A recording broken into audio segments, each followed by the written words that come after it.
Bienvenue sur Africa 24 pour cette nouvelle édition du Non-Stop Info. Voici les titres de l'actualité. La Gambie, à l'heure du bilan, un an après l'élection du président Adama Barrow, les avis des Gambiens restent mitigés par rapport à la situation du pays et des efforts qui restent à faire. Au Djibouti, le Djibouti abrite actuellement le Forum sur l'intégration régionale et l'investissement privé dans les infrastructures, une initiative qui vise à diversifier l'économie nationale. Et puis en République du Congo, nous irons à la rencontre du réalisateur Oriou Chikozia.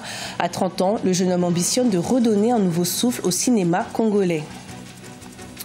Mais tout d'abord, dans l'actualité, en République démocratique du Congo, le procès de Kavumu, suspendu pendant une dizaine de jours, va pouvoir reprendre. Très médiatisé et très attendu par la population, ce procès est celui de 18 miliciens, dont un député provincial poursuivi pour le viol de très jeunes enfants entre 2013 et 2016. L'audience avait été interrompue le 23 novembre à la demande du principal accusé, l'ancien député Frédéric Batumike, chef de la milice mise en cause. Le 2 décembre 2016, le président Adama Barrow était élu à la tête de la Gambie, un État de l'Afrique de l'Ouest qui a été dirigé pendant 22 ans par Yaya Jammeh. Ce changement à la tête du pouvoir a été vécu par la population comme un renouveau, mais un an après cette élection, le bilan du nouveau président est encore mitigé. Corinne Kamdem. Il y a un an, la Gambie ouvrait un nouveau chapitre de son histoire. Le 2 décembre, Adama Barrow a remporté l'élection présidentielle organisée par Yaya Jammeh, qui comptabilisait déjà 22 ans de règne. Si la passation de pouvoir n'a pas été des plus calmes, elle a néanmoins eu lieu grâce au soutien notamment de la CEDEAO. Adama Barrow ouvrait ainsi une nouvelle voie et de nouvelles espérances pour les Gambiens. Un an après son élection, quel bilan peut-on faire? C'est très encourageant. C'est encourageant dans le sens qu'il y a une volonté politique affichée de continuer vers le changement. Les libertés publiques et les individuelles, elles sont actuellement garanties. On peut débattre de la pertinence d'un meeting ou pas, mais les choses avancent. Donc ça marche. La liberté de la presse, elle est là. D'un point de vue économique, même si je parle de quelques obstacles ou de quelques défis à relever, mais tout paraît stable maintenant parce que les banques ne sont plus manipulées comme auparavant. La Banque centrale, elle reprend sa liberté d'être le comptable public numéro 1 de l'État. Donc, plus un gérant de compte privé au nom de quelqu'un ou d'un groupe particulier. Donc ça, c'est des choses qui sont en train d'être menées. La libération des prisonniers politiques de l'ère Jammeh, la libération de la parole, notamment celle de la presse, le retour de la Gambie au sein de la Cour pénale internationale, ces premières décisions du nouvel homme fort de la Gambie ont permis de ramener la stabilité dans son pays et initier une réconciliation avec la communauté internationale. Cependant, ces changements politiques ne semblent pas vraiment avoir des effets sur le plan économique. L'économie, qui est l'épée de Damoclès qui menace le nouveau pouvoir gambien.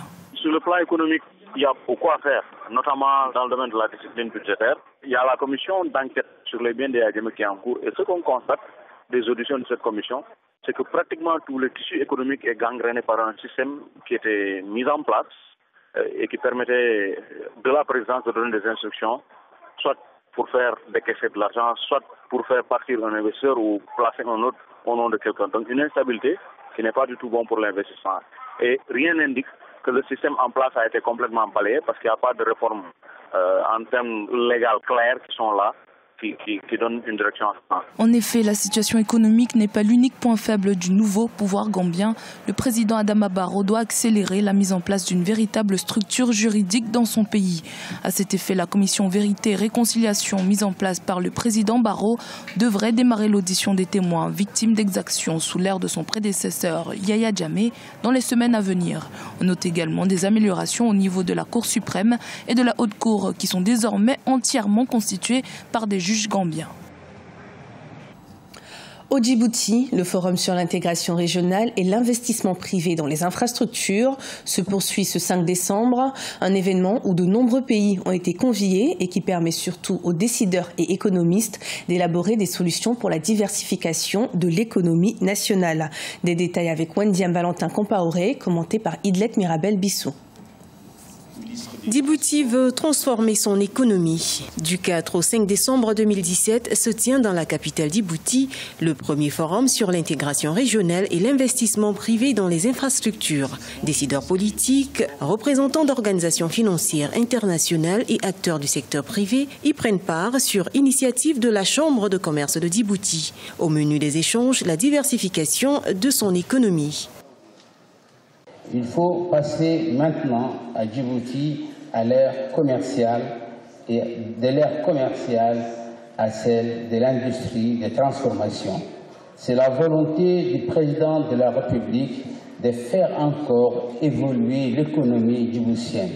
Le gouvernement œuvrera donc pour que Djibouti ne soit pas seulement une grande plateforme commerciale, mais devienne également une plateforme régionale de transformation industrielle.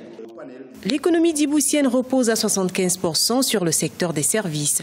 Plusieurs projets de modernisation des infrastructures portuaires, routières, ferroviaires et de télécommunications ont été lancés ces dernières années. Objectif, faciliter l'investissement privé.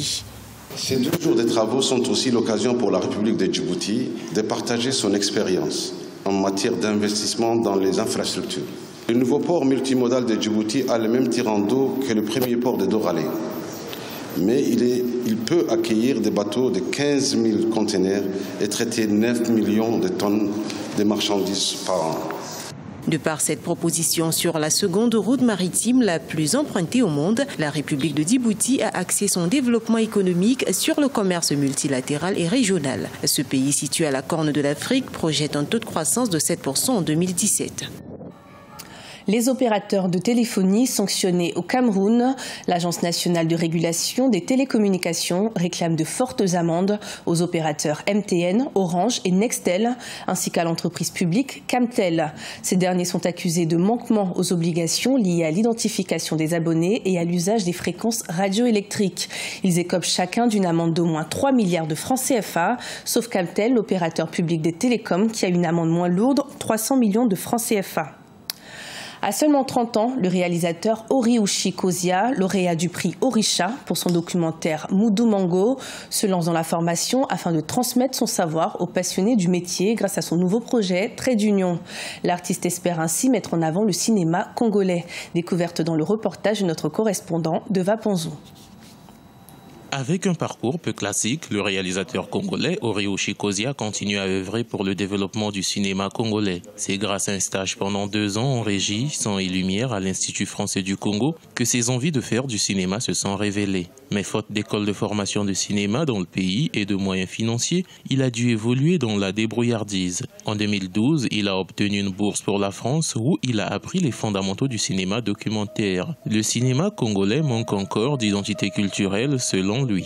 À l'époque, je ne sais pas s'il y avait véritablement un cinéma. D'ailleurs, même maintenant, on ne peut pas dire qu'il y en a vraiment au Congo. Moi, personnellement, je m'investis beaucoup pour essayer de redonner ces lettres de noblesse à ce cinéma qui est un cinéma naissant, on va dire, qui est un cinéma qui n'a pas encore de véritable identité culturelle.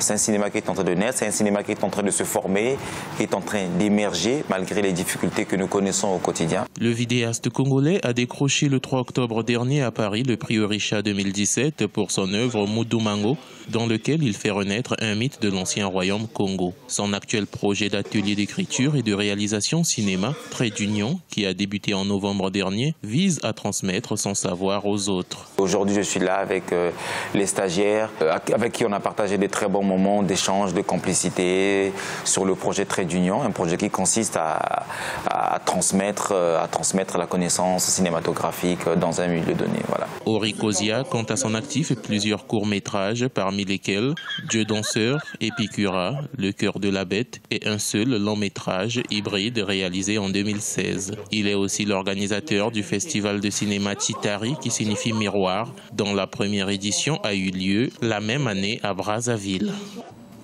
Ce journal a été préparé par l'ensemble de la rédaction. Merci de nous avoir suivis. Retrouvez dans un instant une nouvelle édition de l'information sur Africa 24.